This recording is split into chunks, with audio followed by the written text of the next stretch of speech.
Welcome to the Net Effect, Career Conversations and Connections. Each episode is devoted to bringing interesting guests who offer insights and perspectives on casting one's net on the right side, as Jesus challenged his apostles to do on the Sea of Galilee. This is the Net Effect. This is a special career workshop. I'm your host, Robin Jones, Director of the ABF Career Alliance. Today, we have some incredible guest speakers, which I'll introduce shortly. They are going to inspire you and provide you with some terrific and valuable ideas and tools.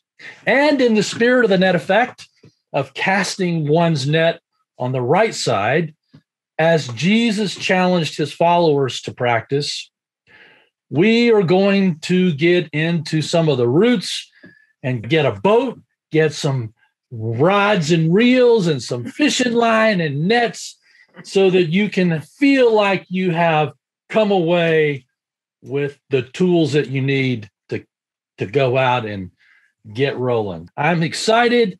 Before we get going any further, I want to cover a couple of things. One, this is sponsored by the Albert Baker Fund. The Albert Baker Fund is impacting the education of nearly 1,000 Christian Scientists annually. And right off the bat, I want to thank the incredible Albert Baker Fund team and our volunteers, our regional ambassadors, our career allies, mentors, and the entire Albert Baker Fund community of friends who support us day in and day out that we have all over the world. They all do an incredible job every day. A special thank you for the generous support of the Isabel Foundation for a grant so that we can provide these workshops to students, recent graduates, job seekers, and the entire community. If you have questions about the Albert Baker Fund, please visit our website, albertbakerfund.org, to learn more so that we might be able to help you or someone that you know. Let's get started. Our first guest, Madelon Maupin, Bible scholar, dear friend, incredible, wonderful person, strong leadership consulting background with the love of the scriptures, and enjoys sharing that with spiritual thinkers. Thanks so much, Robin, for inviting me. It's great to be with everybody today. My job is to talk very fast about the Bible, so you can hear Don Asher and all of his good wisdom. I will just say, by way of introduction, that I actually know something about careers because I used to run the largest career transition firm in Los Angeles, Lee Hecht Harrison. It happened right in the early 90s. And what people don't realize is when the Berlin Wall fell, it was great for the end of the Cold War. It was terrible for the aerospace industry in the United States because essentially all of the aerospace contracts with the Pentagon collapsed. We had 500,000 about 42-year-old males who were engineers that thought they'd retire from TRW or McDonnell Douglas, suddenly out looking for jobs. I'm today marrying my two loves, which is the Bible and business. And I want to say kudos to everybody watching, because part of what you have to constantly do is, as Stephen Covey said, sharpen your saw. So let's get started. I want to talk about three brief points today. The first is why people have been turning to the scriptures for career and other guidance for over 3,000 years. The second is how you can dive into a biblical text for yourself and really make sense of it. And the third point is what one text from Ephesians unpacked can do to really help you with your own job search today. I'm talking to people who are recent grads, mid-career changes, also people who want to go the entrepreneurial route. I've been in both corporate work and an entrepreneur. This is my 7th company, Bible Roads. So I have some sense of what it takes to meet a payroll and be an entrepreneur as well as to work for a corporation. Point one, why people have been turning to the scriptures for career guidance for over 3,000 years. There are 66 books in the Bible. 39 are in the Old Testament, 27 are in the New. Every single one of them is about divine power, not your human IQ, not your limited experience, not limited resources or a limited network. It's about divine power. And really, the Bible is a textbook in how to unlock that. And it's done with case studies that some people call Bible stories. I think of them more as case studies because archaeologically, we have a lot of evidence. There are a lot of real people in the Bible. It's not fantasy or myth like so many people think today. There's tremendous archaeological evidence supporting many of those stories. So I just want to say, don't follow the trend today, which is to become biblically illiterate. It's one of the stupidest things going on in our society and in Western civilization. Certainly in China, places like that, people are giving their lives for the right to read the scriptures. In Iran, the underground Christian community, I've spent a lot of time in the Middle East. A lot of those people you saw on boats fleeing from Turkey are Christians trying to get to Greece and Europe where they can worship on their own. We're going to talk about a book that has been about divine power. And with our career, we really want to leverage the best resources available. And I will just tell you what the Bible does is to open up our relationship to God. And based on what we're discovering, that awareness acts like an inner compass and an inner guide. You know, if we had time, and we don't, I could tell you 20 years of stories. I just closed a consulting firm. We had one of the top leadership consulting firms in Los Angeles, and I worked with the C-suite, the CEO, CFO, all of those different C groups in the entertainment industry, Mattel, Toyota, top Fortune 100 companies. I cannot tell you how many times I was praying on my way to run either a team meeting or an individual coaching session. So often the Bible was what I was turning to and gave me very concrete guidance. I thought that I would prepare a few verses for you today for you to really ponder. This is something nobody can tell you. You have to really own this and dig into it on your own. Robin said that he would send these slides out to anybody who wants them, so you don't have to take down notes or anything. These will be yours if you like. The first text I saw was from Jeremiah, where there is a divine plan for you based on your talents and abilities. For surely I know the plans I have for you, says the Lord, plans for your welfare and not for harm, to give you a future with hope. Hope in the Old Testament is a lot more than a kind of, forgive my language, a crapshoot today. Hope was girded on security based on one's understanding of God. That's from the Message translation, a very contemporary colloquial version. The second text is from Proverbs, where we learn that trust is a huge factor in discovering the divine plan for you. Proverbs 3:5 says, trust in the Lord with all your heart and do not rely on your own insight. Now, I'm just going to say, I know that everybody on this call is a smart person. You're obviously doing a lot to pursue all the resources you can to learn about the best career choices or ways to job search for you. There is a divine intelligence that you would be extremely short-sighted not to rely on, far more than your own human experience or human IQ. The reason I say that is because I'm a girl from Tulsa, Oklahoma, that had the third lowest schools in the United States when I was graduating from high school. They were terrible.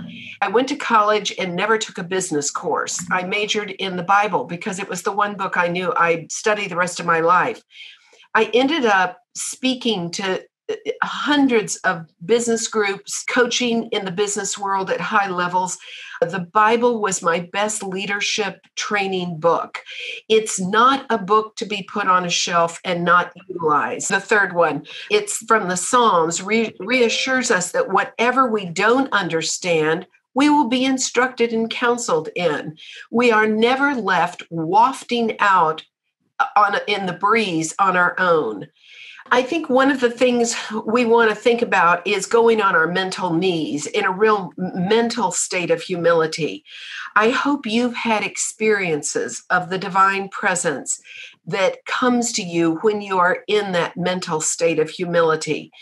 Our great God, experienced through the centuries from people of every walk of life, every economic level, every ethnicity, every educational level, that great God, who is our creator, loves his creation. That means you. You have a relationship with God, and it is your great responsibility and gift to figure that out, to dig into that. Doesn't matter how much you go to church or don't go to church. It matters on the cultivating of that experience of the divine, feeling that divine presence in our lives. That's what's so critical. So often we think we can navigate the waters of our lives until we can't, until our back is up against the wall. I've certainly had this experience, maybe you have, where you feel like you're drowning. And I don't mean to be overly dramatic, but those are the moments, as they said in World War I, there are no atheists in foxholes. When your back is up against the wall, that's the very time you're often the most receptive to this divine presence.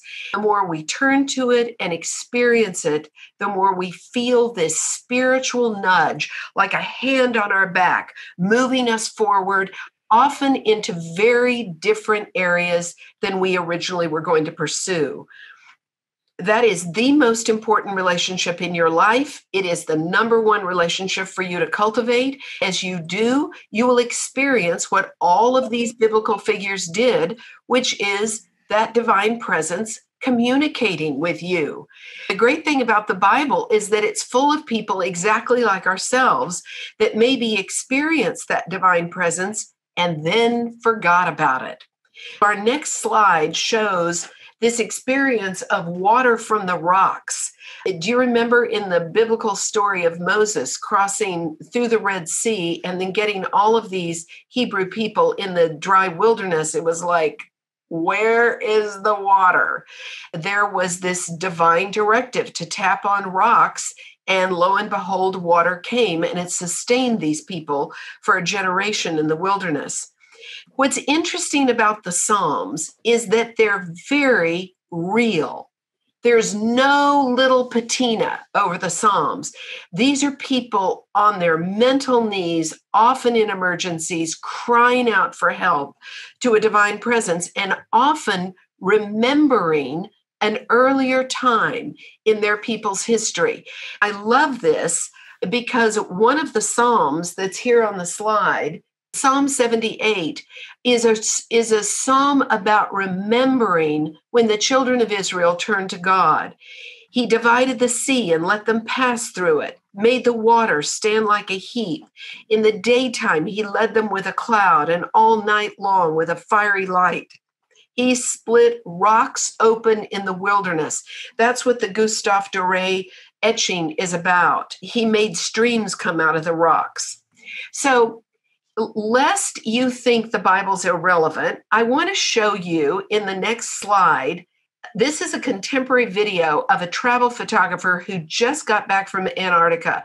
I want you to just stay with me for 2 minutes, because for this little penguin, he is experiencing God's saving power. And you might laugh, but honestly, this is exactly what I'm talking about. Go ahead, Robin. And there's a volume on this, Robin, if you want to turn it up.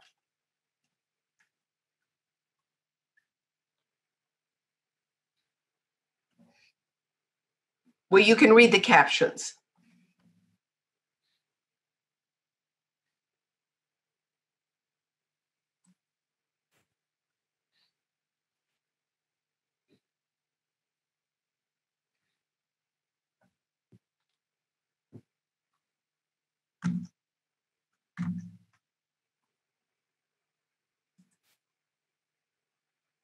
All of a sudden, the whales are seeing this tiny little penguin who is essentially running for his life.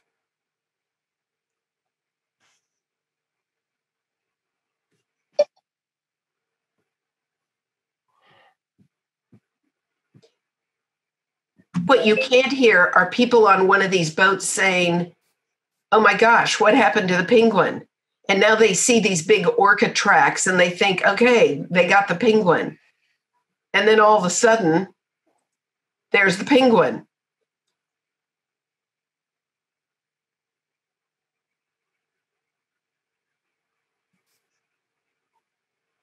Who just happens to be circling a boat that just happens to be where he's about to be served for lunch.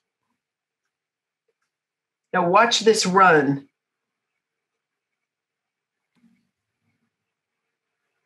And then he makes it. And this penguin was saved. And these people all end up watching this little guy as they sit in their boat and the orca whales keep circling and realize, well, they didn't get that guy for lunch. There's one last view of this little penguin in this boat. And I know you might think this is totally unrelated. Look at this little guy. For that penguin, he knew exactly how he was going to be saved. I hope you all love that. I love that video because to me, it is such an example of God's grace. I know sometimes in a career search, you can feel like a penguin being chased by the statistics of my age isn't right. My education isn't right. I don't have a lot of budget. I better land a job soon. I need a paycheck. Whatever it is that's chasing you, there is a plan. There is a way forward. Let's go to the second point, how you can dive into a biblical text for yourself. These are 3 timeless questions you can ask of any biblical text or story, and it will always get you right into the heart of it. What does the text say? What are the facts? Who is it? When's it happening? What's going on? What's the context? What does it mean? Does it have some metaphorical meaning? The rubber hits the road in the third question. What does it mean to me? I'm going to take a story most people on this call know and very fast run through the prodigal son. So in the prodigal son story, the very first question, what does it mean, is simply establishing the facts of how insulting it was to a father for a young man to ask for his inheritance before the father's passing, the fact that the older brother was always around at home doing his work, the fact that the younger son squandered, the fact that Jews don't eat pigs, so that was really a horrible thing for him.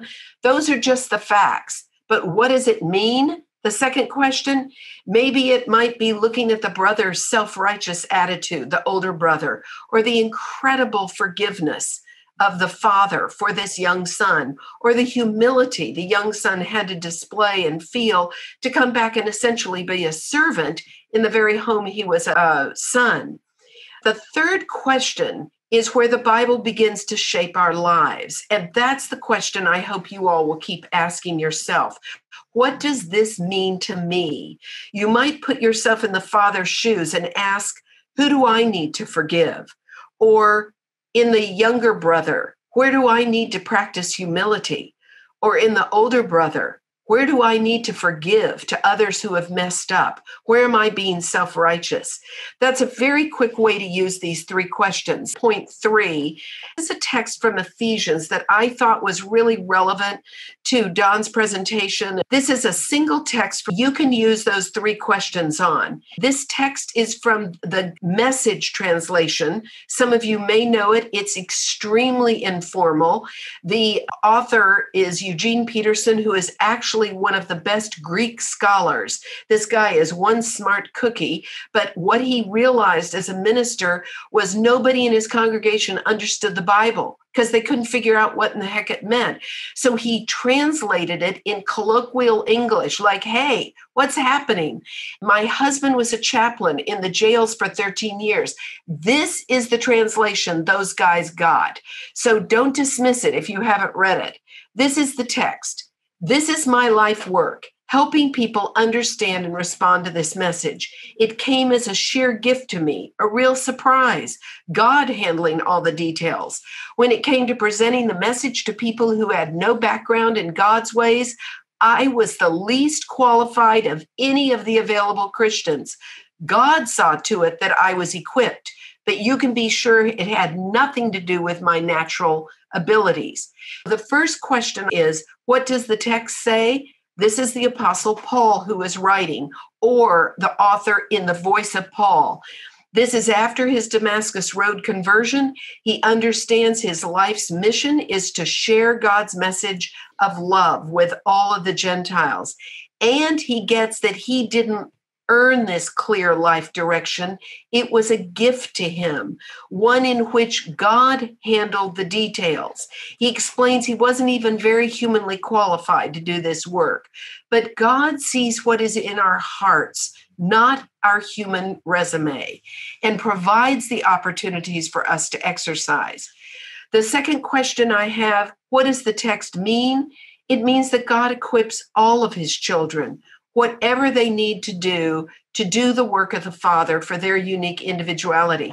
When I was coaching, one of my unique gifts was to communicate, including in rather strong ways. And I worked with some very aggressive male executives, very used to having their own way. And one of the things I had to do was hold the line on them and keep control of the room, or they'd mow right over you. Well, that's a unique gift I had that led me to that work. You have other unique gifts that will lead you to your right work. The third question, which is the most important, what does the text mean to you, to me? That God sees that you are equipped. The dictionary explains equipped means you are supplied with the necessary items for a particular purpose. Equip is one of those wonderful words whose etymology lends some insight. It comes from an Old Norse word meaning to man a ship. You're manning the career ship of your life. Is this same verses in the King James Bible? All I can tell you is I have a graduate degree in biblical studies. I think that's a hard verse to understand. I love the King James Bible. I was raised on it. And my advice to you is get a Bible translation that speaks to your heart and mind. And if that Elizabethan English is tricky for you, go find a Bible that works. There are 900 English translations. I've listed some of the most prominent here. The one in bold is considered the grandson of the King James. It's used in most mainline Christian churches, in my seminary, etc. 900 translations. Not all of them are great. I have a website, BibleRoads.com, lots of recommended Bibles there. You need to find something that works for you, develop your ability to hear God, and I wish all of you such richness in your job and career search. And thank you for letting me be with you. Thanks, Robin. Madelon, that was terrific. Thank you so very much for being here and your willingness to share those incredibly wonderful ideas. And again, if you're interested in talking with Madelon or seeking more information about the Bible, go to her website, BibleRoads.com, and she'll be happy to answer any questions. Without further ado, we're going to turn it over to the job search guru, my good friend, Dr. Donald Asher. Let's just dive in. Let's do it. Here we go. I'm going to call on people like this was a regular classroom. If you're not in the mood, you can simply say pass. But otherwise, I'm going to call on people so that we can make this a little bit lively. My goal today is to actually change the rest of your life. I didn't come here to teach you a little bit. I came here to teach you a lot. I actually want to change the way you engage with your career and the way you engage with the job market. I think you're going to want to take notes. A lot of data is going to go by, a lot of information. So you're going to want to take notes. We'll start with session 1, how to land your dream job. We're divided up into 8 sessions. Introduction to the hidden job market is the first thing we're going to talk about. Dream jobs, those are those jobs that people really, really want, that are popular. They either have high pay or a tremendous amount of meaning. They sometimes call glamour jobs. And dream jobs are seldom advertised. The companies that have these jobs don't need to advertise them. So whether you're a student, a recent grad, or in the job market for a while, I think if you learn how to get dream jobs, then you'll know how to get other jobs or all jobs. The secret is the hidden job market. The hidden job market is the larger and easier part of the job market. Between 55 and 80% plus of all jobs trade hands in the hidden job market. There's a bunch of research on this. You will very frequently see the quote that over 80% of jobs are not advertised. That's actually not accurate, but between 55 and 80% of all jobs trade hands in the hidden job market. That doesn't mean the job wasn't advertised. It means that the person hired did not respond to the advertisement. Let's run a poll right now and we'll see. What I want to define first is the first link in the chain that got you your last job. So I want you to think about your last job, whether it was full-time or part-time, doesn't matter, whether you're a student or whether you've been in the job market for quite a while. Your last job, what was the first link in that chain? Was it a computer or was it a person? If you applied, you're sitting around your house and you thought, well, I like Macy's. And so I'm going to go to Macy's website and I'm going to find their HR pages and I'm going to apply to Macy's. In that case, a computer was the first link in your journey to Macy's. But if you're talking to one of your friends and they say, hey, you know, Macy's hires in the fall like this, you should go to their website because they hire people for Christmas. Then even though you applied online, the first link in that chain was a human. So think back to your last job and think, how did you get started on finding that job that you wanted to go to? So we're going to see. Here we go. Fill out the poll. What was the first link in the chain to your last job, a human being or a database? We'll share the results here. It looks like about 84% a human being was the first link in that chain, and the database was about 16%. This usually runs about 2/3 human being and 1/3 online, but it can go like this. 85 and 15 is pretty amazing. It's an interesting thing to do a live poll like that, because I'm taking the risk that you're a typical group. But if you get a group that has this many people in it, it's always going to show that humans are a better source of your next job than databases are. I've done this all over the country, and I've done it in different ways, and it always comes up just about like what you just saw. So 55 to 80% plus, and that's the easiest way to get hired and the fastest way to get hired. This is important. It works well with small companies. It works well outside of major urban areas.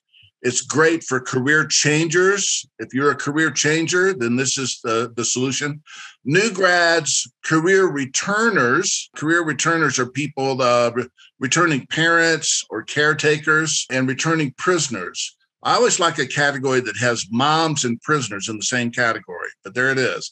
Those are career returners, people with career challenges of any kind. If you're trying to pivot to a new industry, if you're older, if you have the wrong education, if you're a job hopper, you have gaps, you have an international background, or if you've just been released from San Quentin. The hidden job market is your friend, and the overt job market is not your friend. The overt job market, it's always less than half. Almost any way you slice and dice it, it'll be less than half in that category. And it creates a tremendous amount of competition. So in the hidden job market, your competition might be 0 to 6 or 8 or 11 people. In the overt job market, competition is crushing. It is normal for hundreds of people to apply for a posted opening. I have a data point on this. A study of corporate hiring shows 383 responses to every single posted opening in that study. The overt job market does work well for some categories of people with a clear and logical career path. And I give that as an example as a CPA with high net worth taxation background is seeking a job in high net worth taxation. That's an obvious placement. That's not creative. There's nothing in that placement that requires somebody to think creatively. Grads with a stack of the right internships can do pretty well in the overt job market. But an English major that's not sure what she wants to do will not do well in the overt job market.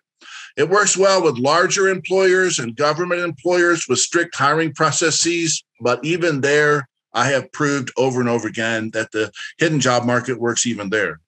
I always like to illustrate things with examples. When you're applying for things online, That database can't tell you from a dog. How do I know that? Because I do weird research. I like to do weird research. I made a resume for a dog. The dog's name was Rex K9. You can see his name there.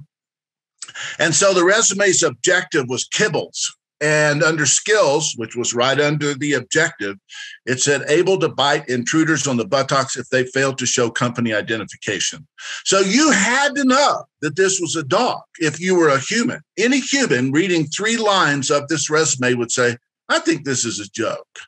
I took this resume and I sent it to the top 50 corporate hiring sites according to an analysis by a company called Weddles. I received about 25 very polite responses. Dear Mr. 9, we are carefully comparing your background with our needs and we'll be back in touch. Nobody said, hey, this is funny, or hey, this is a joke, right? Just trying to convey to you that if those databases can't tell you from a dog, how can they tell what you actually can or cannot do? Another research project that I did is I made an ad and put it in the San Francisco Chronicle, hard work, low pay, bad boss. I didn't want people to call me, so I actually put my fax number in there. Hard work, low pay, bad boss, fax your resume, and I put a fax number in there.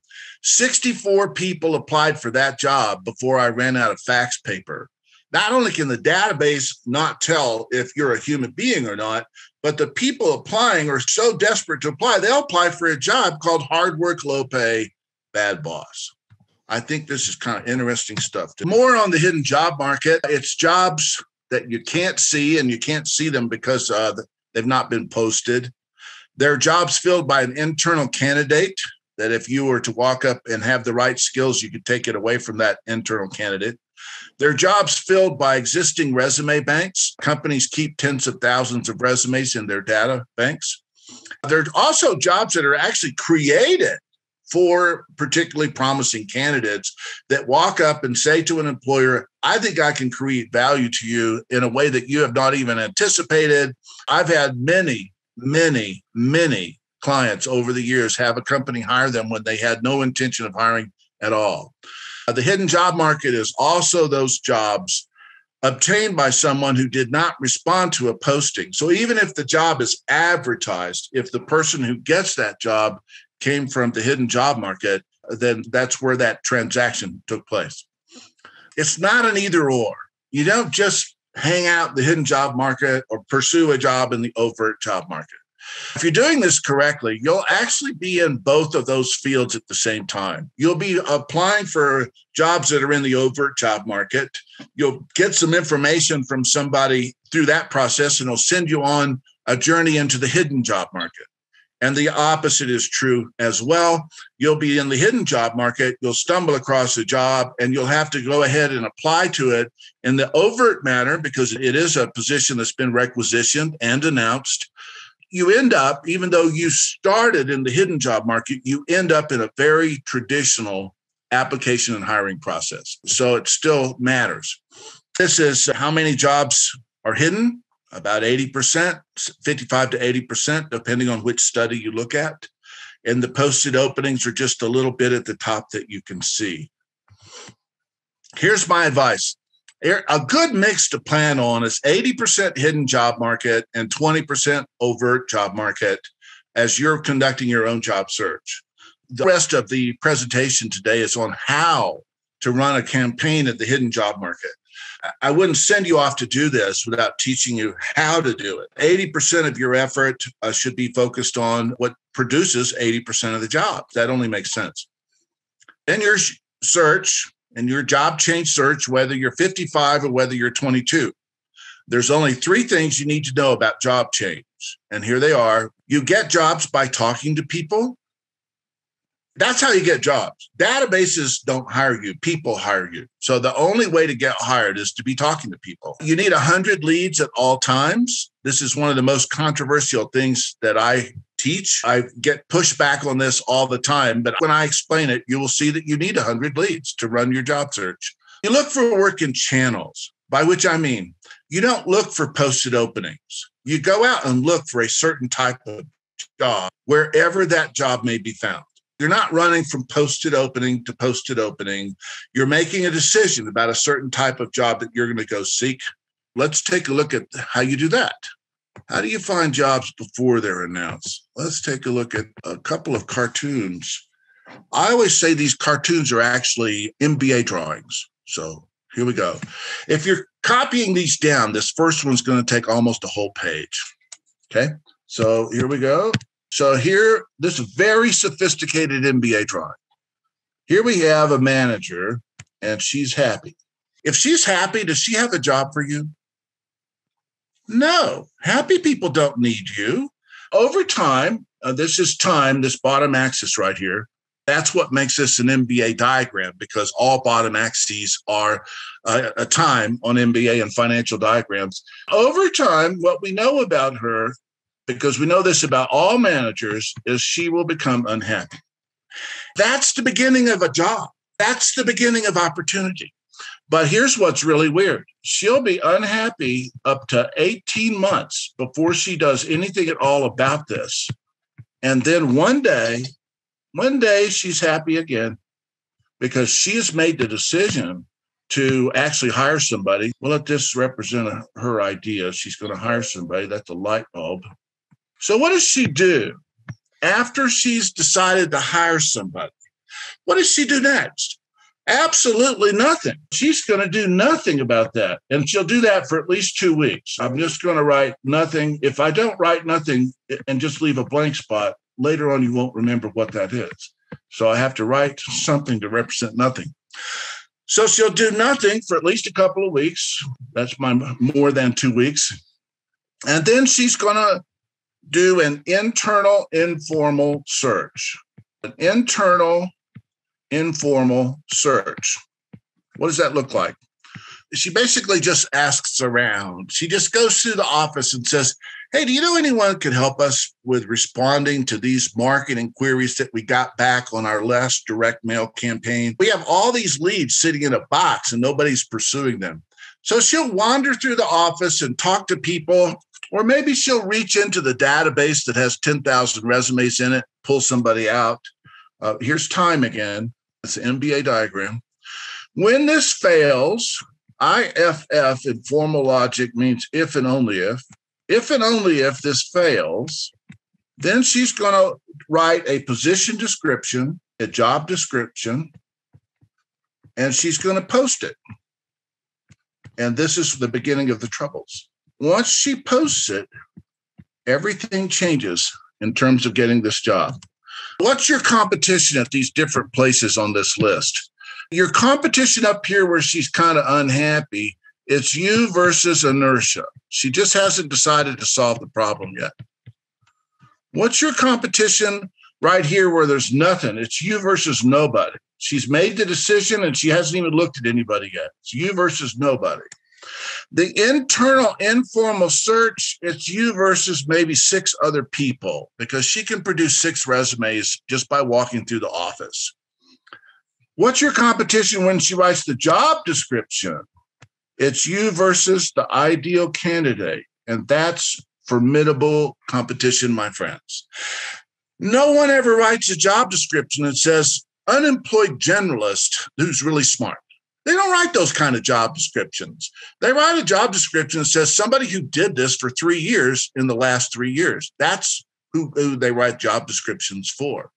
Once they write that job description, you're out unless you match that. And then your competition, if she posts it, this is from research, it's not a theory and it's not a story, is 383 people are going to apply for that posted opening.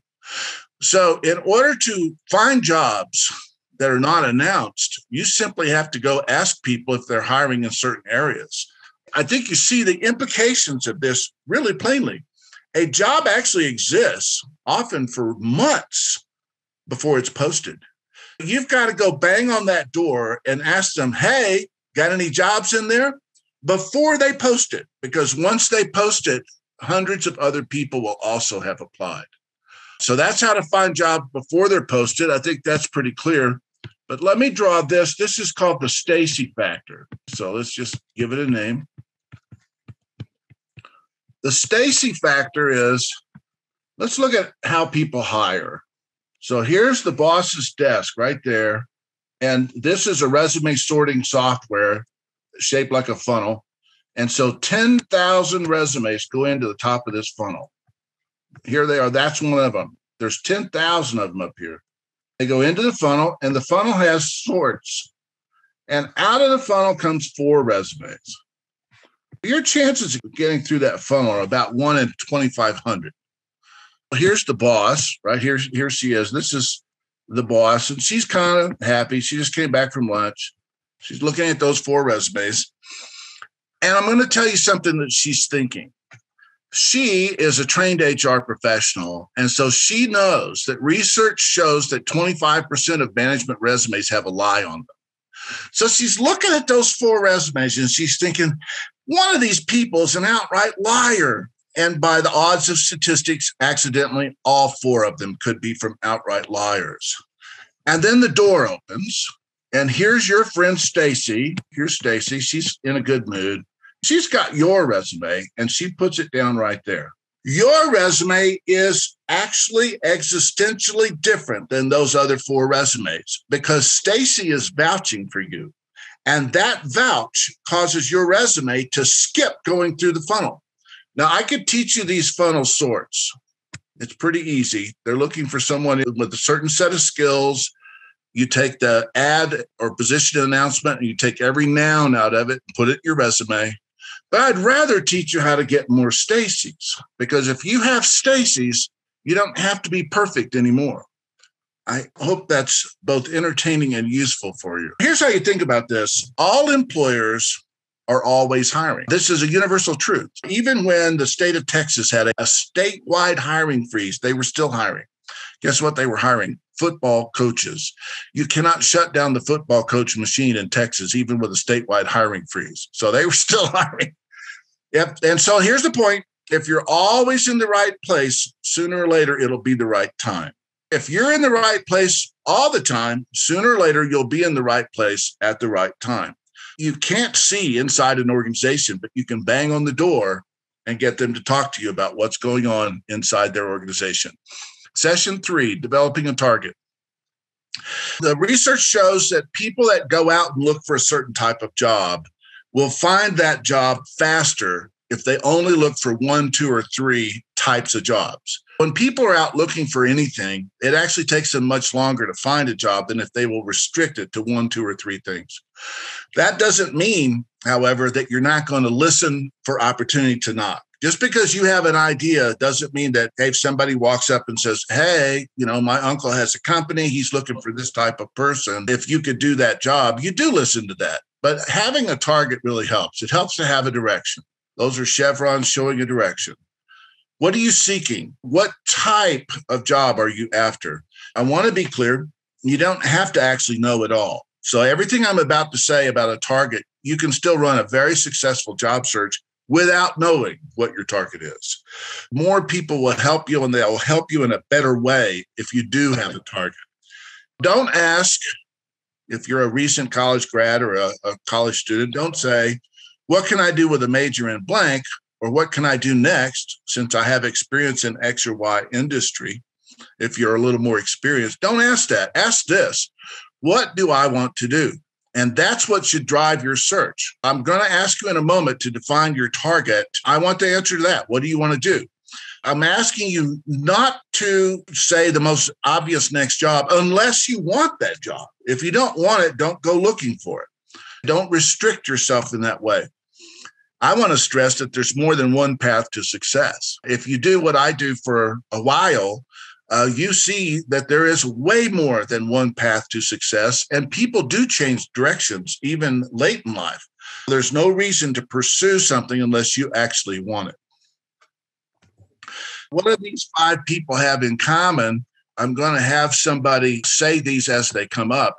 Jill Jackson, would you be willing to say these as they come up? Sure. Bank officer, stock market analyst, music therapist, director of Senior Citizen Center, field archaeologist. What do they have in common? What do you think? They have finance in common. They have accountability in common, organization, management, managing of people, profit orientation. They have a lot of cross-reference career paths, particularly the music therapist and the director of senior center. If you're a director of a senior center, a lot of times you will employ a music director for a chorus or to entertain. Jill, I think you could do this all day. I love it. No one's ever done this before. These are all French majors. These 5 people graduated together from Gettysburg College. I like the directions they went in. Most of all, like your ability to see connections between things. I love that. Thank you, Jill. You're welcome. I want you to come up with a target. Nobody wants to help this person. Jill, can you do a Valley Girl accent? You know, where everything goes up at the end? Sure. Do you want me to do that? I want you to be totally shallow and vapid. Well, I don't know anything. I guess I've got a good education, so I could do anything. I'm interested in a lot of stuff. I suppose, yeah. Nobody wants to help that job seeker. Don't be like that. Let's take a look at getting a little more specific. I want to work with people is not specific. Morticians work with people. That's not very specific. Here's some examples of just standard goals. A position in finance with a media company in California. Partner track CPA assignment with a tax firm, perhaps with a focus on high net worth taxation, complex personal, small to medium enterprise, and estate taxation issues, federal and multi-state. Content developer for a media company or web design firm. Develop a goal. You can develop a couple or 3 if you want. Don't worry, a target is just a way to open a conversation. It doesn't mean you're going to be stuck doing it. I'm going to give everybody 60 seconds to come up with a target that they're willing to share with others starting now. Who wants to say what their target is? Well, seek a volunteer for this. Who wants to say what they are seeking in a target? I'll give away a free book to somebody that will actually say what their target is. I want to be a software engineer at an education tech company or productivity software company. Love it. Everybody give Holly a hand. She volunteered. Robin, will you get me Holly's mailing address at the end of this, and I'll send her a book. Thank you, Holly. All right, so you have a goal. This is my favorite goal of all time. Holly, read this goal, if you're willing. My dream job, practical real-world applications for chaos theory. I would like to be a chaos theory consultant for government or industry, maybe even the CIA. I've never heard of this and have no idea if it's even possible, but that's my interest. That was a student at a workshop. I really like that target. It's a little wild. I do want to point out, I don't do magical thinking. When you have a target, it has to be something you can actually do. You can't jump from selling magazine and newspaper subscriptions door to door to sales manager for a Fortune 500 company. You can't do that. There's going to be some interim steps. You can do it, but not one step. What's the next one for you? That's the question. Avoid magical thinking. The movie industry's in LA. If you want to be in the movie industry, go to LA. Broadway's in New York. If you want to be on Broadway, it's in New York. There are no part-time jobs for investment bankers in the beginning, and most of you cannot become a ballet dancer now. It's too late. That's to avoid magical thinking. Someone says, for example, I want a green job. I don't know, something to do with the environment. That's okay, but it's not very defined versus somebody who's looking for a job that involves industrial level recycling of post-consumer electronics, as in container loads are larger, and global trade in such materials. Being specific allows people to start to help you. Maybe someone hears this and they says, well, I don't know about recycling, but my uncle designs roofs for high rises, and he's pretty famous for designing green roofing, which involves parks and plants on top of high rises. Well, then you go talk to that person. This actually allows you to start those conversations. It's absolutely okay to mix up idealistic ideas like you want to be in a punk rock band with practical ideas such as I want a job in an art museum, with service ideas like Teach for America, with an obvious job that you can get, such as go to work for your mom. You don't actually have to have a target. You can go out and talk to people without one. But your vision of that should be robust and round. You should be able to see yourself going to work and know what kind of tasks you would perform when you get there and have some idea what you would wear to work and what your commute is like and what the company's like.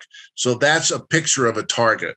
Let's assume you have a target, and that's the end of this session.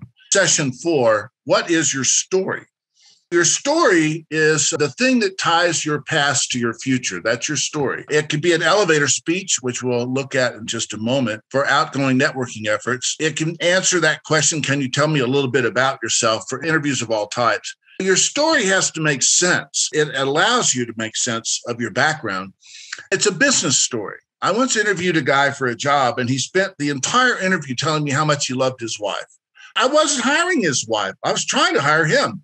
It was very distracting. I wondered what was going on in his house. It did not answer the questions that I actually had in my mind about whether to meet with him or not. What's going to be important to your hiring officer is part of your story, or what's going to be important to your networking contact is part of your story. Leave out distracting and irrelevant information, such as how much you love your life or hobbies, kids, spouses, your trials and tribulations over your lifetime. All of that stuff is not part of your story. Even if it was a big part of your life, maybe you were an Olympian for a while, then saying that in passing one time, but don't start telling me about your sport and how close you came to medaling and how you managed to pursue this over time. That's distracting as it could possibly be. If you're advanced, I want you to tie your work experiences to your work goal, your next goal. And if you're a new graduate, I want you to tie your education to your future goals. Everybody needs an elevator speech. Elevator speeches are normally transmitted in email now, but I actually had a client who did an elevator speech in an elevator. She was at a Microsoft office outside of Portland, Oregon, and she got on an elevator. She had gone to see her friend for lunch. She had 4 floors to convince this senior executive to meet with her. And he did, in fact, make an appointment with her after the elevator speech was delivered in an elevator. That same candidate, I loved her because she was so brave. She actually chatted somebody up on an airplane, got an interview, and got $115,000 a year job because she chatted up the person sitting next to her on an airplane. She understood how to use story to make people interested in employing her. This is an example of how you have your story make sense of your background. If you didn't have this story, this person's resume would look pretty goofy. I started out as a teacher's aide in the public schools before going on to work as a paralegal and now as a social worker. These jobs may look random, but they're not. In each case, I was looking for a way to help children. I liked the schools, but then I thought I would go to law school and become a legal advocate for children. So I pursued the paralegal assignment. I found that legal work is very slow in addressing any kind of problem. A simple case can drag on for years. Then I discovered social work, where I can make a difference in the lives of young people. Social work is perfect for me. It's serving those in need at their moment of need. Thank you so much. That story makes sense of what could look like a confusing and disparate background. Here's another one. Holly, either do this one or call on somebody in your stead. Donna, would you like to read it? I am a college student majoring in psychology. I'm interested in sports administration. I am on several campus committees devoted to promoting and producing sporting events, both intercollegiate and intramural. My ultimate goal would be to land in sports marketing and sponsorship sales, but I'm also interested in other areas. I got your name from the alumni office, and I wonder if you would have a moment to speak with me about the sports business. Perfect. Go ahead, Donna, and read this one as well. I am interested in global operations management.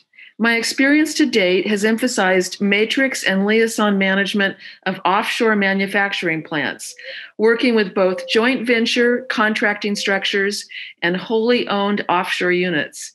I speak Spanish and Chinese with what I'd call shop floor fluency, and I've picked up a little Gaelic and Vietnamese. My career interest is global manufacturing and anything to do with synchronization of non-collocated corporate operations, such as engineering on one continent and production on another. I'm calling because I understand your company has operations in Thailand and Vietnam. Thank you, Donna. That was excellent. Donna, call on someone else to read this one and see if we can get a volunteer. How about John Challenger? I choose to major in cultural anthropology because it fits so well with my interest in human resources. I'm getting training in a social science, how to do investigations, how to create and use both quantitative and qualitative data. I'm developing an understanding of systems, especially human systems. I'd be qualified for many different entry-level HR assignments, from staffing to employee relations to training. Within a year of being hired, I intend to begin an executive MBA program. What will allow me to advance in HR while I continue to work full-time? Perfect. So the next session, now that we have targets and elevator stories, is leads. Leads is the meat and potatoes of the hidden job market. You have to have people to go talk to. You need 100 leads at all times. Let me explain where this came from. It did not come from the fact that 100 is a round number. It came from a Direct Marketing Association study that showed that you could get an affirmative response to a correctly worded question between 1/2 and 4% of the time. If you're looking for somebody out there in the world that needs you and you ask 100 people, by this research, you have between 1/2 and 4% of a chance that you'll find somebody. Having 100 leads helps with that. The way the hidden job market search works, you have to be comfortable with a high failure rate.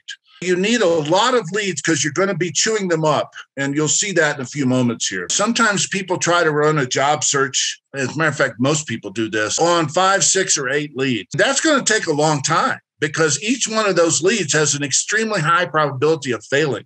You're going to be starting over at a slow grind when you need to go faster. 100 leads will allow you to go faster. So that's why 100. Once in a while, somebody will tell me, I want to work for one employer. I love Google and I want to work at Google. You're going to have to find 100 leads at Google because the 100 leads thing doesn't go away just because you have a really short list of places you want to work. So here's the punchline to this. You must do research to do job search. You must do research to do job search. A lot of this research you can do right from your house, so you're not going to have to go anywhere to do it. Start with what you know, companies that you know, friends, family, and colleagues that you know, websites and job boards you already know about. We'll start with those. But a lead is a kind of a rich concept. It's not just a job. It's an idea, a rumor, a list. It's everybody you ever played football with in high school. It's all the alumni of your college or high school. A lead is also posted openings.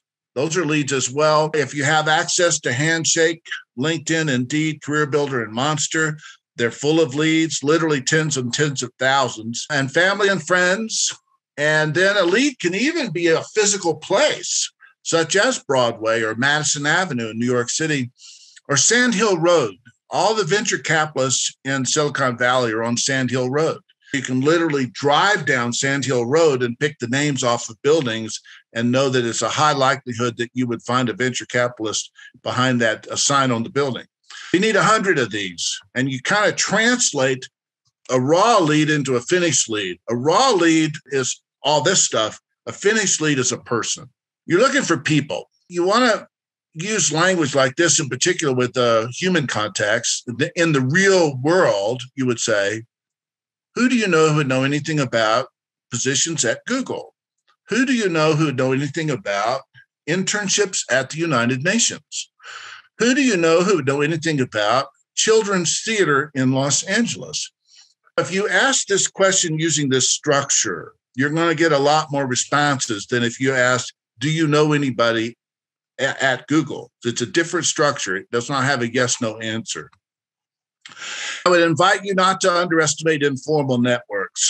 Shadowing and info interviewing and site visits can really help you find people that are eager to hire you. Shadowing and even internships are now for people in the middle of their careers. That's new. It's different.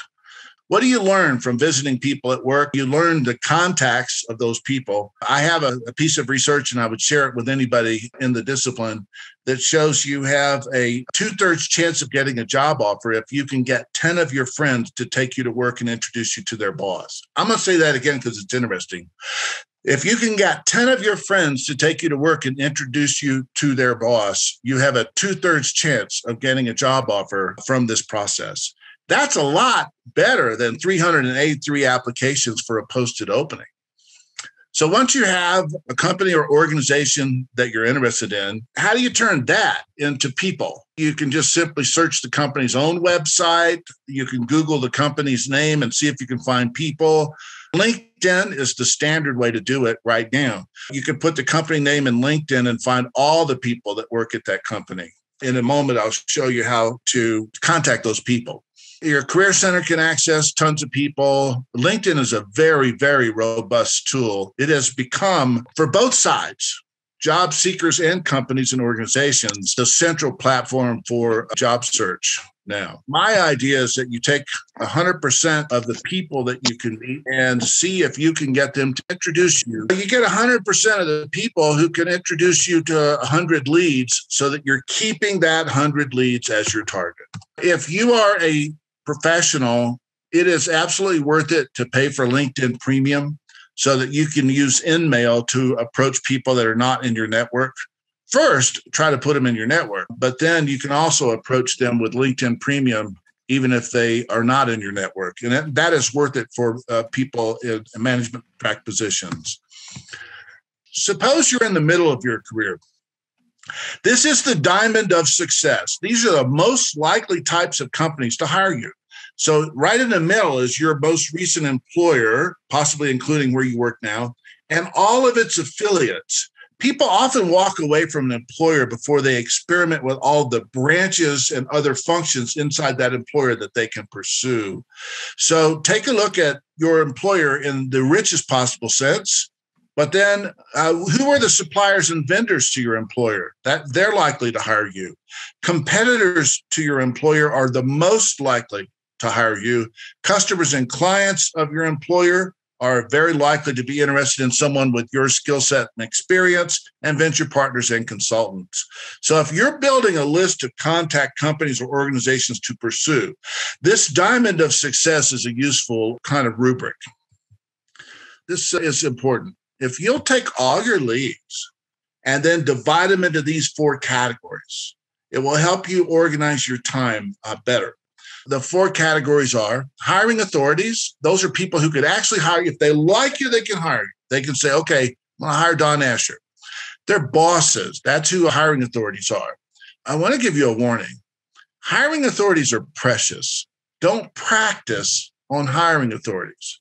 If you have a handful of hiring authorities, don't start talking to them first. Start talking to everybody else and talk to them when your story flows smoothly out of your mouth. So hiring authorities is one category. Direct referral sources are people who are in the right industry, but they themselves are not hiring authorities. There's a saying in information science that the source of information is independent of the value of the information. Don't be arrogant. If you have a third linkage to somebody that's, I don't know, sweeps up the dock at a company you're interested in, reach out to that person and see what they can tell you about that organization. I had a top executive that refused to talk to an A&P mechanic about an airline. And I was like, you should talk to this guy. You don't know what he will tell you. He refused to do it because he said, I'm a senior executive. I don't talk to mechanics. It was a terrible mistake because I think that mechanic could have told him quite a bit about United Airlines plans. This next category was identified by Malcolm Gladwell in a book called The Tipping Point. Malcolm Gladwell is, without question, a genius, but he's actually just pulling research of social scientists. This category is called boundary spanners, connectors, mavens, and aficionados. What does that mean? There are people who collect people. For example, I collect people. I know thousands of people in all kinds of different walks of life. They're not any of them connected to each other except through me. I have a friend whose name I'll hold back, but he's a movie producer. And he just knows everybody in the world. And I called him one time and said, why do you keep track of all these people? And he said, it's part of my skill set. If I need a Japanese cowboy that can do rope tricks, I can have them on a movie set within a couple of days because I know how to find them.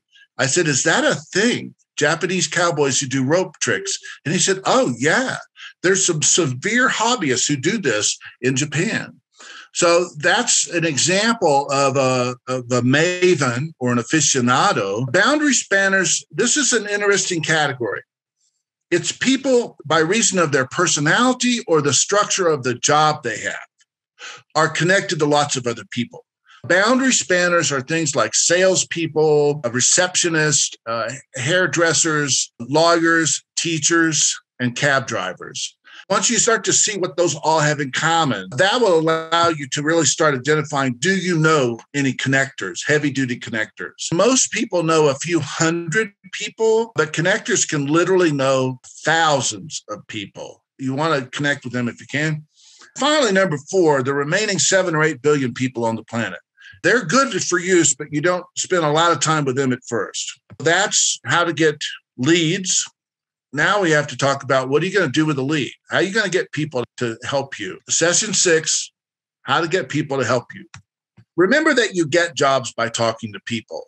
So if someone asks you what you learned in this workshop today, tell them that you get jobs by talking to people. That's the most important thing that I could ask you. What did you learn in Asher's workshop? Wow, what he said was you get jobs by talking to people. How do you get people to talk to you? First of all, let me retire this myth. The myth is that you're trying to get someone to hire you that doesn't really want to hire you. You're trying to get somebody to give you a job that doesn't want to really give you a job. That's not what we're doing. Put that on the shelf. That's not what we're going to do. That's a myth. Here's the truth. You're trying to get somebody to give you information that will lead you to somebody who needs you right now. The process that we're talking about is all designed to use people as intermediaries to find that person, and only people can hire you. Databases cannot hire you. That person who does need your services right now. If you keep this in mind, it will make everything I'm about to ask you to do a little more palatable, a little more acceptable to you. You're not trying to get somebody to do something they don't want to do. You're trying to figure out how to get people to want to help you. Here's a weird fact based on what I just said. You'll get a job faster if you seek information than if you seek a job. You're seeking information about types of companies that could hire you, not asking people, do you have a job?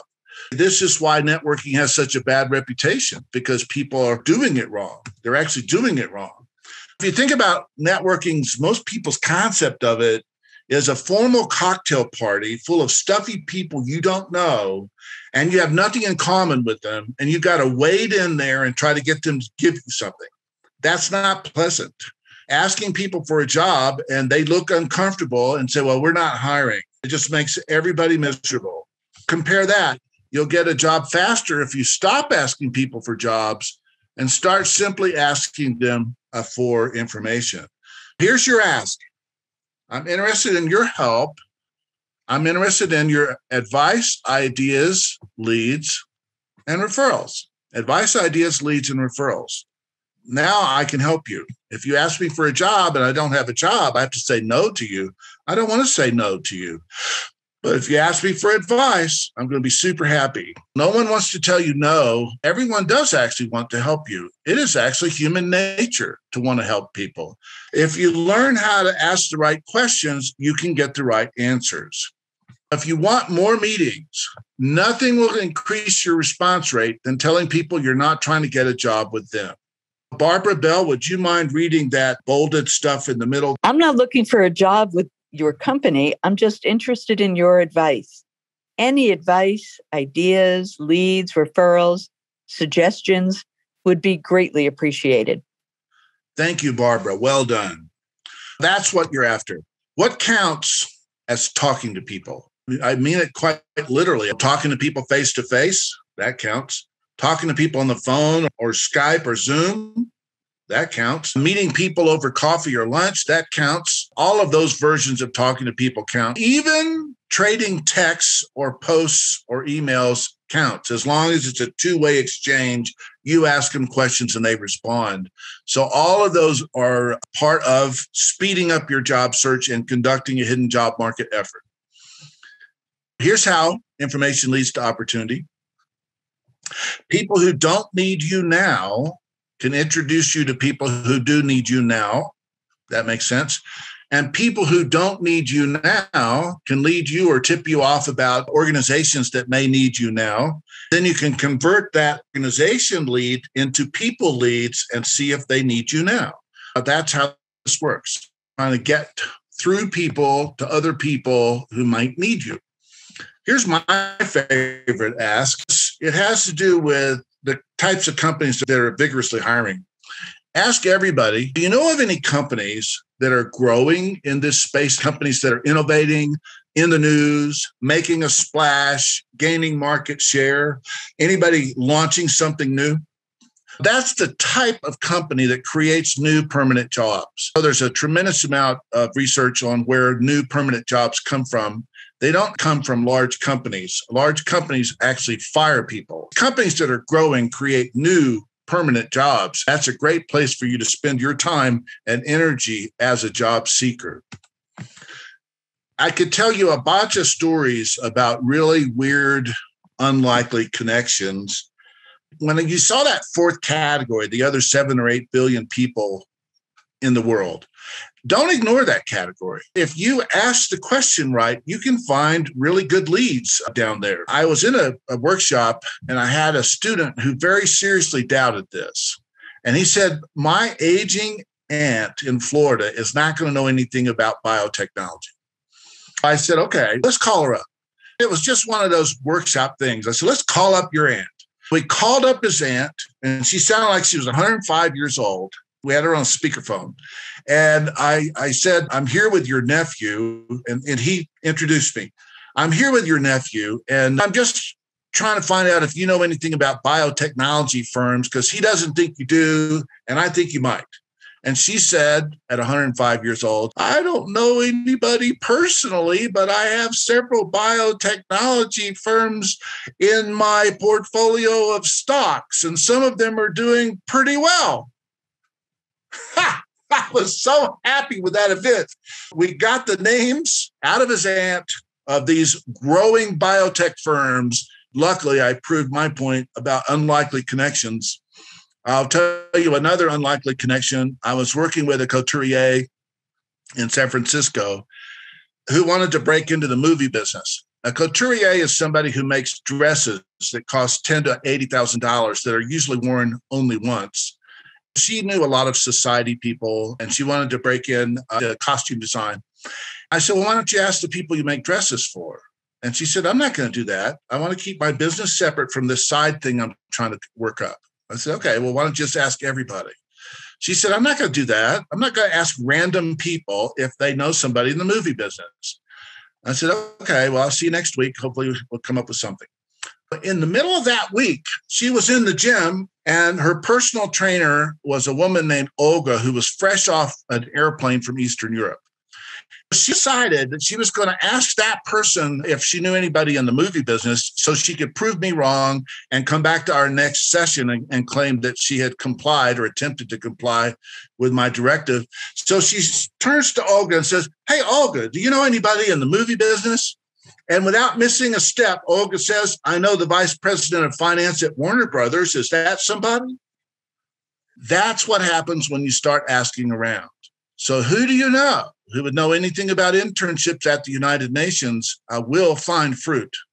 So your sisters, ex-boyfriends, moms, tennis coaches, college roommates, piano teachers, foreign student host, dad in Spain's old business partner in Boston could give you a lead. Now, if you are networking, I'm going to recommend that you ditch your resume. Why? When people see a resume, they're pre-programmed to send it to HR, and they don't want to read them. People have read enough resumes in their lives. They don't want to read another one. So I would advise you to put your information, your narrative story into your email and keep that resume and only provide it if people ask for it. It's just a hot tip from lots of workshops. I've discovered that if you add the resume, people respond less and they send your resume off to HR and they don't care about what your questions were.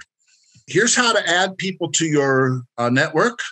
Let's see if somebody would help me with this. How about Heather Emke? Can you read this, please? Dear Jesse, I haven't been able to get in touch with you, so I would like to use this email as an opportunity to ask about potential job opportunities.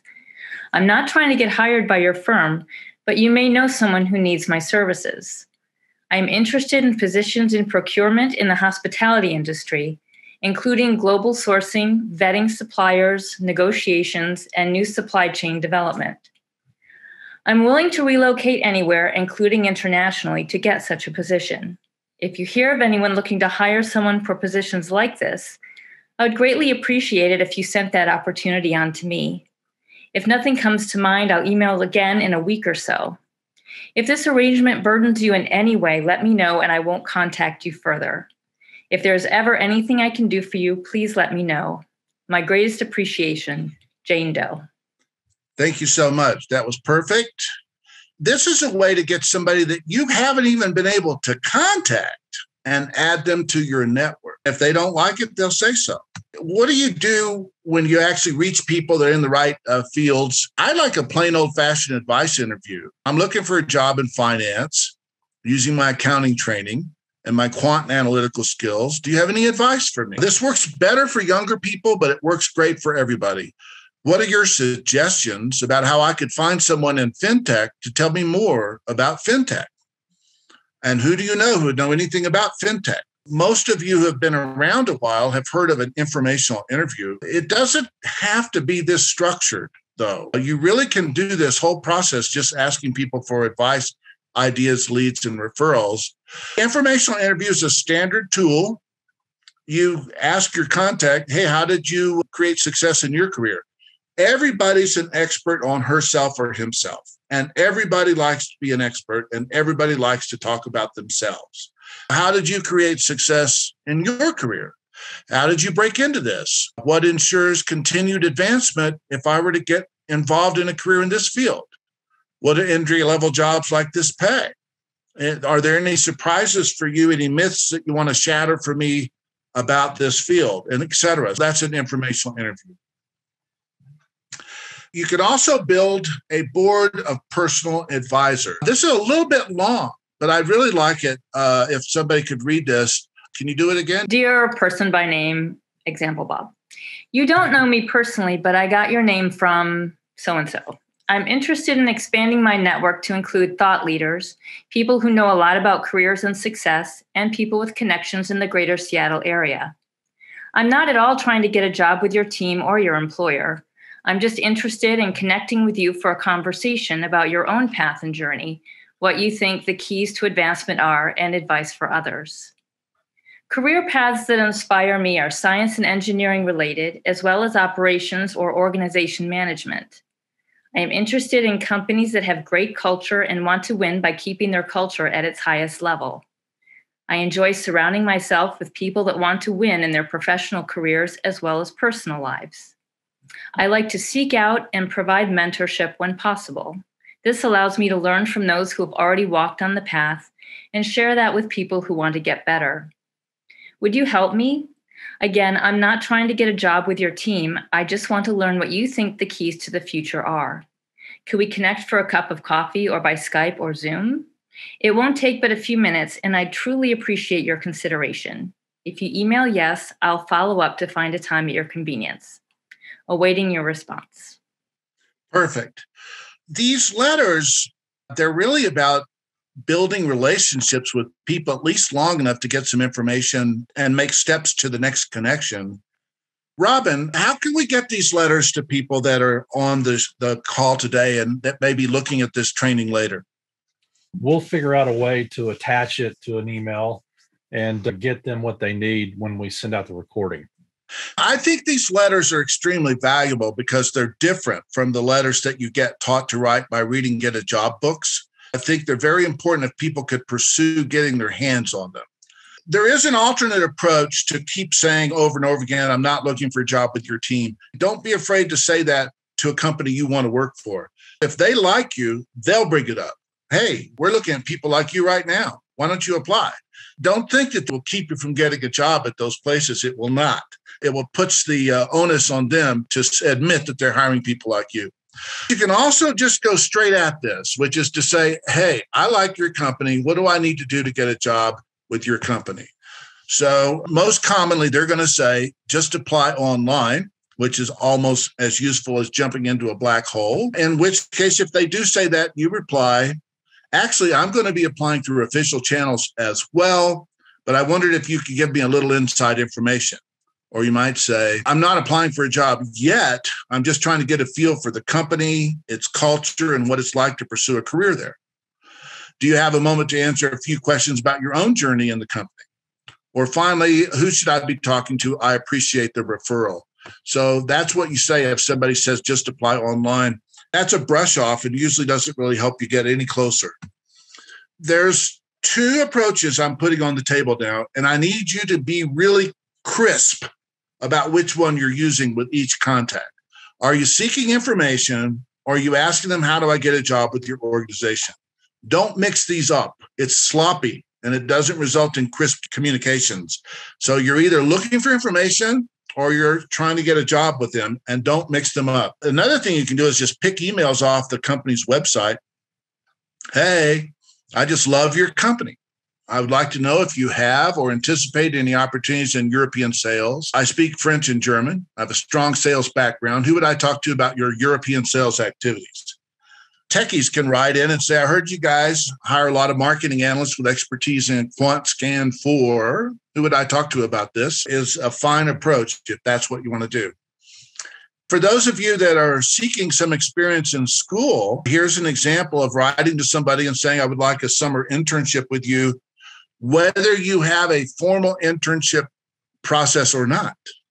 Just to keep this moving along. Heather, you want to read this one? Yeah. Network connection, business owner by name or address letter to owner manager. Greetings. I am an art student at Principia College with an interest in visual design. I am seeking experience as an intern in your office this coming summer prior to returning to my senior year at Principia. It is my desire to contribute in any capacity with a prominent firm. It is not particularly important to me whether there is a stipend or income. Rather, I am eager to work with some talented designers and participate in the profession. You will see that I have a solid base of skills to contribute. See resume and portfolio or go to designsforall.visuals.com to see my online studio. In addition to identity packages and branding and graphic design, I have done some very detailed modeling and industrial design. I am familiar with all major design platforms, even architectural. My freehand drawing and rendering skills are sufficient to make immediate contributions to client presentations and projects. I am good at ideation, both in team and solo settings, but I also can take direction very well to execute others' concepts. I am serious about my career, and I'm sure you will find my skills and professionalism are in line with your high standards. I think it will only take a moment to explore mutual interest. Please email me instructions on how we can connect. I truly appreciate your consideration. Standing by, C.T. Hernandez. Thank you so much. I love this. This actually is a real letter. It was used by a real student, and it resulted in an internship. The student worked 3 days, and the owner of the firm put him on the payroll. You've got to get in front of people, and that's kind of the point of these hidden job market techniques is you have to get in front of people. This one's too long to read, but I invite you to look at it. It's the same kind of a thing, looking for a summer experience for a young person. So a lot of good content in here, which you can look up later. Here's another letter for somebody more senior in their career, approaching someone absolutely cold about whether they're hiring in her particular area. Again, you can look at this later. Here you are, reaching out to people, emailing them, applying cold turkey to companies, whether they're hiring or not. What is the success ratio of this kind of work? It's low. You have to learn to live with a 95% rejection rate. What is a 95% rejection rate? You're going to send out 20 queries. One person is going to agree to meet with you or connect with you. 1 person out of 20. That's what 95% rejection rate is. If that looks bad to you, let me remind you that the alternative is to apply for a posted opening, and the success ratio there is 1 in 383, which is a 99.7% rejection rate. I need you to change your idea of what it means to interact with people in a job search and get comfortable with this. You're not bothering anybody unless you send the same email to the same person every single day. That could become annoying, but guess what? If they don't like it, they could say, stop doing this, or they can just block you. I want you to be braver and realize that this is not social interaction, it's business interaction. Under the rules of business interaction, you can actually contact somebody a lot of times as long as you respond when they say, cut this out. Get comfortable with that 95% rejection rate, and you will find a job a lot faster. I want to bring up this technique. This is from sales. Not only did I personally used to do sales training, but I've written articles about using sales techniques in a job search. These are the 6 steps to connect, and this is a minimum effort for a salesperson. This is not being rude. This is not calling people at dinner every night and trying to disrupt their lives. It's a minimum effort to contact somebody. So you identify somebody of interest, and then you cyber research them. What can you find out about them? What is their internet footprint? What's all that you can find out about them? And then you email them, interested in connecting with you. They'll probably ignore you because they don't know you. You wait 3 days, and then you email them again. Ask you this about 4 days ago. I know you're busy. I'd be grateful if you would have a moment to respond. If they ignore the second email, you wait 3 days, and then you email them a third time. But you add this little, it's almost a very subtle little nudge. I'm not sure I have an accurate email address for you. If they ignore that, you wait about 3 days, and then you take your email and turn it into a business letter. If you are under 40 years old, I'm going to say this, you need to probably look up how to format a business letter. So make sure that you do that, turn it into a regular business letter and mail it off to them. And if they ignore your business letter, you wait about 3 days, and then you call and leave this message on their phone answering system. I've been trying to connect with you. I emailed you 3 times, and I sent you a letter in the mail, which you would have received on this past Monday. I'd really love to connect. My number is 415-555-7983. Again, this is Donald Asher calling. Thank you so much. If you notice carefully, I didn't ask the person in number 6 to call me. I just said I would like to connect with them. Because if you ask them to call you, they'll feel guilty if they don't call you. So this is a better way to do it. A lot of the wording and the scripts that are in the presentation today are very carefully designed. So please understand that this is not sloppy wording. It's very carefully chosen wording. This is 6 steps to connect. It's the minimum effort you would want to connect a stranger in a job search or any business setting. You're not being rude by doing this at all. I could teach you rude. This is not it. Talking to people leads to success. I teach this same system to executives as I do to college students. It's the same system. Identify a job target of interest, find someone doing that job right now, and talk to them. So if you're a CEO, I'm going to teach you this system. If you're a college freshman, I'm going to teach you this system. So repeat until retired. It's very, very, very effective, and it works great. And I'll give you a weird tip. A better contact than a senior executive, unless you are a senior executive, is somebody about 4 or 5 years ahead of you. Sometimes those people with lofty titles, they don't know where the side door is at that business anymore. They've been working there for 15 years. They don't know how to open the side door. But somebody 4 years ahead of you knows exactly where that side door is and has a key to it. So sometimes it's better to connect with somebody that's just a little ahead of you than it is to connect with a senior big shot. That's about how you get people to help you. This is a section on what you may have to prove to get hired now. This is really about pandemic career management. You may have to prove that you can work remotely. You certainly didn't have to do that before last year, but you may have to bring that up and make sure you establish it now. You may have to prove you can onboard yourself because companies are not really clear on how to onboard people. If you're a middle manager, this is particularly important. Young people, they figured out how to onboard. Middle managers, they're struggling still. So if you can come up with your own onboarding, it will actually speed up your hire as a middle manager. You may have to prove that you have soft skills because everybody's been home and they've forgotten how to interact successfully eyeball to eyeball in the real world. If you have soft skills, you need to establish them so that they know you've not been in the basement the last year and a half playing video. How do you do that? How do you prove you can work remotely? You've already been doing it. Put that in your resume. Put that in your conversation, your interview content. You've already been managing remotely. Even if you're a college student, you may have been in charge of a team project. You studied on your own, took an online course, or you took a massive open online course and finished the work. You've coordinated closely with a client remotely. You've proved that you can self-teach on something, anything, software, foreign language, guitar, doesn't even matter. These are ways that you prove that you can be productive without close supervision. There's a lot of books and literature and articles on this right now. All you got to do is get the keywords out, start searching, and you get some good advice on how to do this. What about your own onboarding? Because of the COVID pandemic, a lot of the ways that people brought someone into a company have been suspended. So it helps if you can say you're going to solve this problem. Jill, would you read that summary there? Design your own remote onboarding memo. Your prospective employer propose how you will onboard yourself. Summary.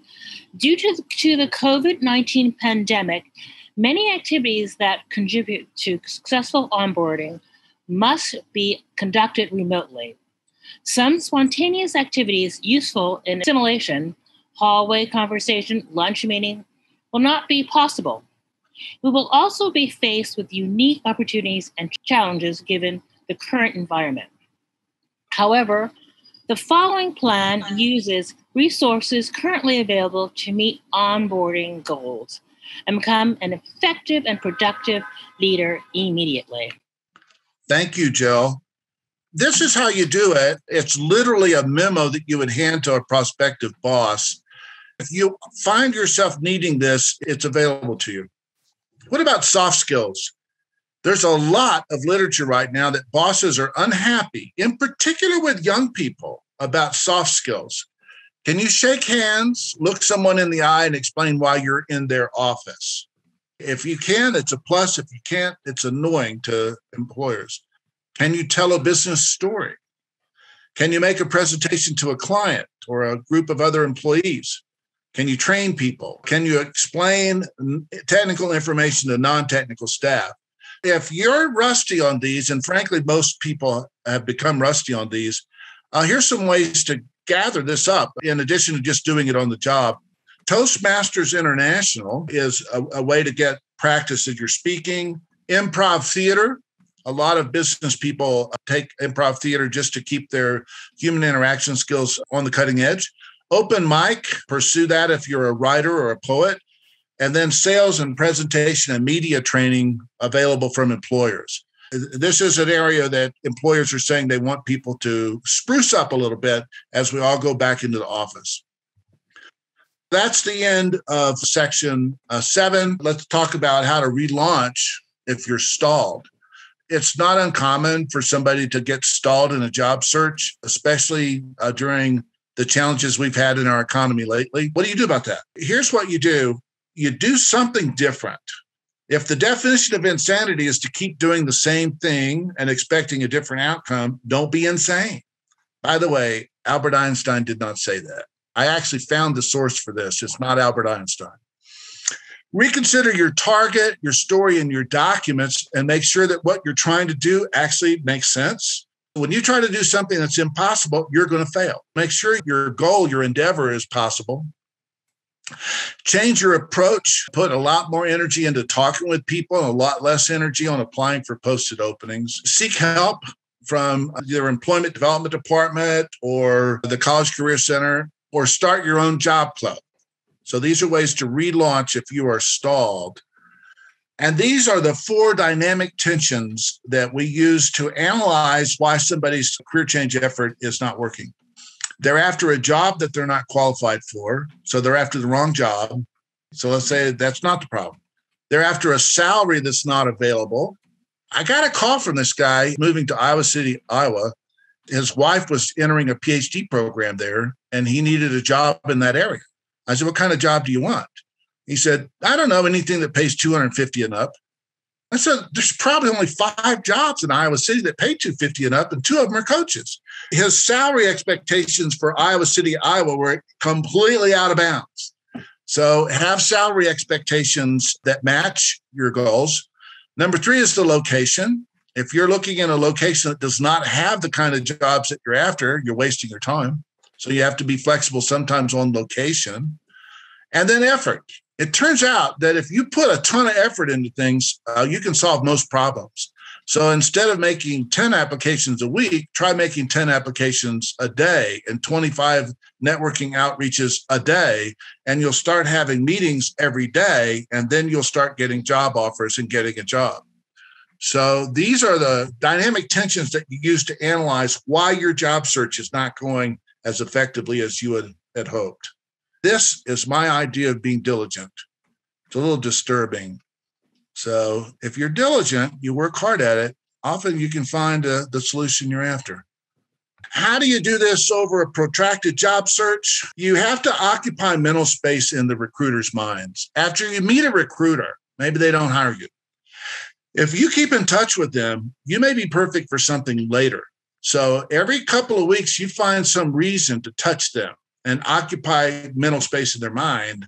I'm going to tell a joke, but I think you'll get the point. Send them a calendar that says, hey, I remember in our meeting that you said you like Porsche cars. Here's a whole calendar full of Porsche cars.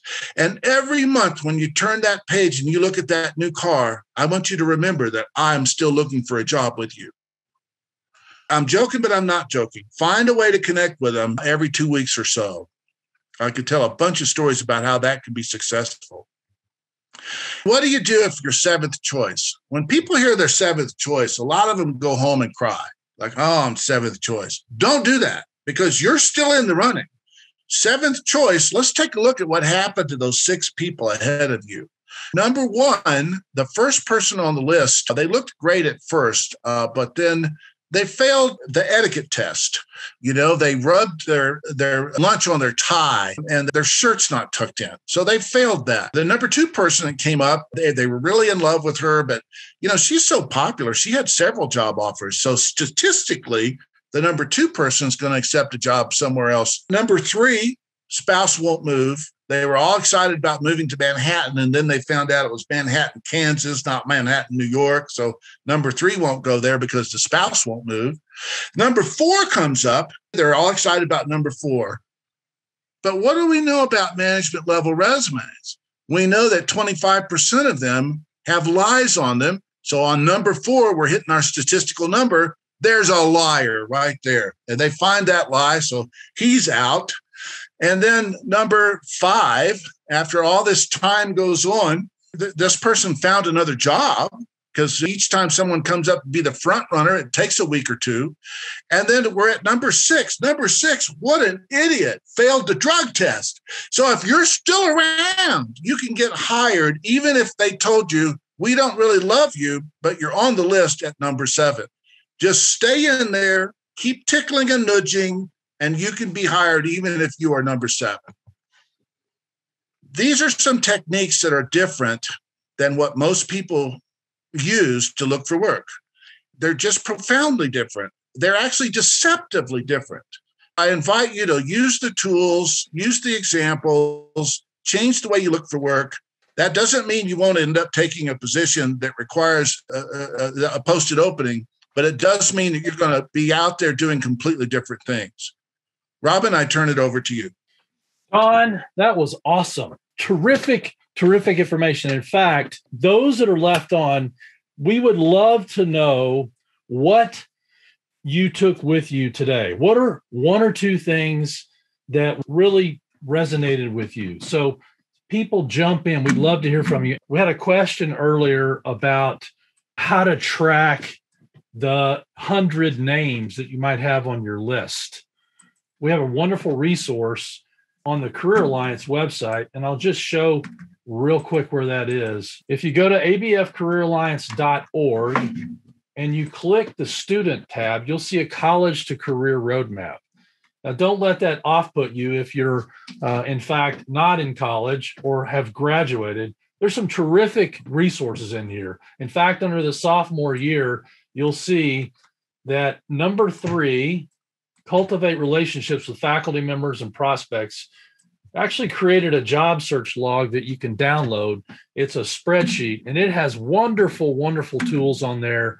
If you don't want to use an app, you want to use a spreadsheet, you can certainly download that. It's got some great ways to keep track of folks. Either way, you got to keep track of who it is that you're talking to. That way, you know what you've said and who you've talked to and when you've said it. Robin, the most important thing on a spreadsheet or any kind of contact management system is date of next activity.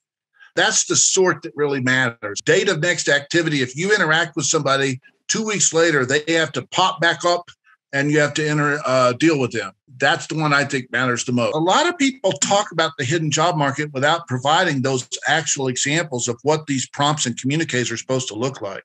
I think everybody needs these. I have hundreds more, but I tried to get a good representative set, some for people young in their careers and some for people in the middle or even late in their careers, some for career changers and some for people looking for something like they just did. Don, you nailed it. We so appreciate that. I'd like to close out with a few things. Again, all my gratitude to the Albert Baker Fund and all the wonderful things that are there. Thank you to the Isabel Foundation for sponsoring this incredible event. It's wonderful to be able to offer these kinds of career workshops.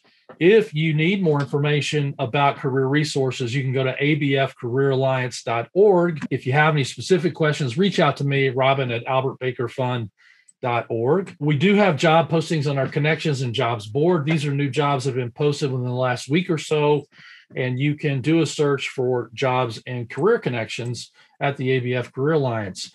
As a reminder, part 2 of this wonderful workshop series will be powering up your career post-pandemic. So tell your friends and family, ask them to register for the next workshop. Be here next time. As you can see, we have terrific information. Don is fabulous, does an incredible job. Madelon will kick it off again with another biblical-based precedent to help support what we're doing. Be sure that you're following us on Facebook, Twitter, Instagram, and LinkedIn. And again, casting that net on the right side. It's not about working hard. It's about working smart, and make sure that you've got that inspirational piece. Thank you so much, all of you, for joining us today. Thank you again, Don. We appreciate it. Look forward to seeing you next time on The Net Effect. Thank you. Look forward to seeing you all. Have a great weekend.